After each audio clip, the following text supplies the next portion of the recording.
init. Nay, anong ginagawa mo dyan? Pinapainit ko lang to lutuan natin. Uso kasi to, anak. Uso, Nay? Bakit di na lang doon sa kusina?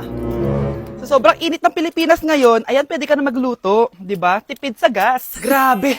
Ang talino mo, Nay. Makakatipid na ako neto. Anak, check mo nga dyan yung sinain ko. Okay na po to, Nay. Ano ba naman tong batang to? Tanghali na nakahilata pa din. Kala mo siya nagbabayad ng kuryente. A few moments later.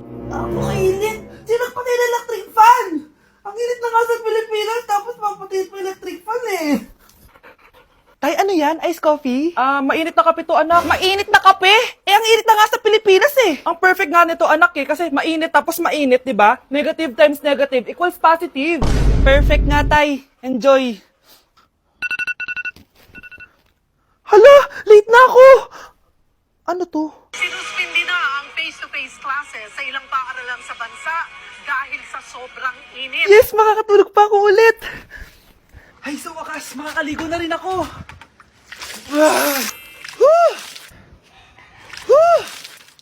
Hi, Cheska.